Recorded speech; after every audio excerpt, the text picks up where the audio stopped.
Have you ever looked at someone massively successful and thought, what do they know that I don't? Not just rich, not just famous, but those few individuals, the top 1% who seem to move through life with laser focus, unshakable confidence, and results most people only dream of. They've simply trained their minds to think in ways that most people never even consider. And the best part, you can learn to think like they do, because success leaves clues, and today, we're going to decode them. It's easy to assume they're born different, gifted. Luck, but the truth is far more empowering. By the end of this video, you'll walk away with practical tools you can use immediately to shift the way you think and start seeing your world transform. They work with intensity, but they also think deeply about where that intensity goes.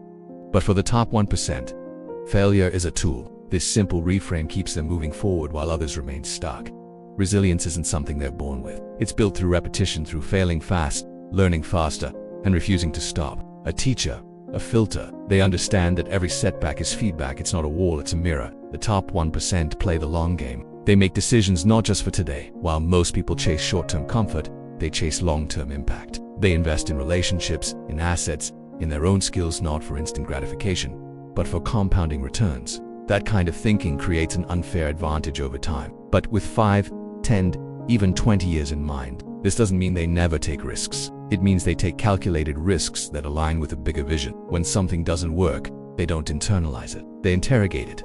Every yes means 1,000 no's. And so, they protect their time like their future depends on it, because it does. The top 1% take full ownership of their lives. Not partial, not when it's convenient. Total ownership. The top 1% change themselves to influence their circumstances. This level of responsibility may feel heavy, even unfair, but it's actually free.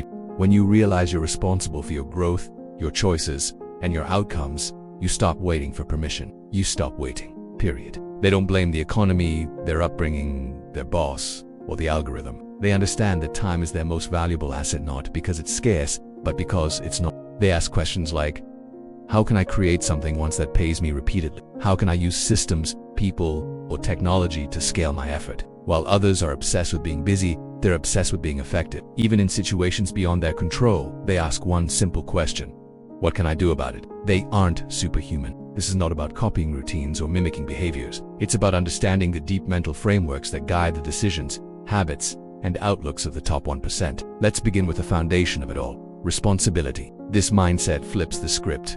It puts you in the driver's seat. Most people wait for circumstances to change. Next, let's talk about how they think about time. The average person trades time for money. The top 1% think in terms of leverage. They don't glorify hustle for the sake of appearances. Another powerful shift. They view failure differently. For most people, failure is something to fear, to avoid, or worse, a reflection of their worth. Instead of asking, why did this happen to me? They ask, what can I learn from this? Or how do I adapt? Let's look at another key distinction. Thinking long-term. They ask themselves, what am I optimizing for? That question shapes how they spend their time, who they associate with, and what opportunities they pursue. Now here's something you may not expect. They manage their emotions intentionally. Most people react. The top 1% respond. That difference might sound subtle, but it changes everything. They understand that emotional discipline is mental strength. When they're stressed, they pause. When they're criticized, they listen. When they're angry, they breathe instead of erupt. This doesn't mean they suppress emotions. It means they lead themselves first. Because how you feel influences how you think, and how you think drives what you do. They build habits that protect their mental clarity. Journaling, exercise, reflection, not because it's trendy, but because it gives them an edge in high-pressure situations. If your mind is your greatest asset, you have to learn to protect it. The top 1% are ruthless about their circle. They don't leave it to chance. Because they understand that proximity is power, they invest in mentors, coaches, and communities that stretch their standards. They don't entertain drama, excuses, or energy vampires. Their network isn't just social, it's strategic. Who you spend time with shapes what you believe, how you act, and what you expect from yourself. It requires awareness, intentionality, and repetition. You don't have to master everything at once. Start with one shift. Own your choices. Track your inputs. Protect your mind. Play the long game. You'll begin to feel different, act different, and attract different results. Another unique mental habit they cultivate is curiosity over certainty. The top 1% don't pretend to know it all. They ask questions constantly. What am I missing? Who's done this before? Audit your inputs. Who are you listening to? What kind of conversations are you having daily? These small choices form the walls of your mental house. Make sure it's one worth living in.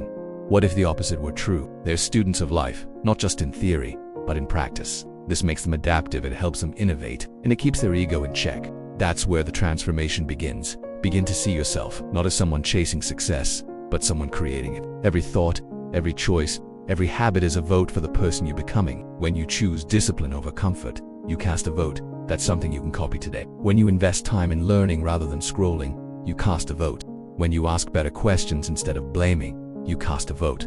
They don't just set goals, they build environments that support those goals. That might mean limiting distractions, designing workflows, or simply making the right choice easier to follow. Their life isn't accidental, it's architected. You just need to start. They don't need to be the smartest in the room. In fact, they avoid being the smartest in the room because they know growth happens through challenge, not comfort. Their success isn't built on always being right, it's built on getting better. Curiosity is their compass. Here's another secret.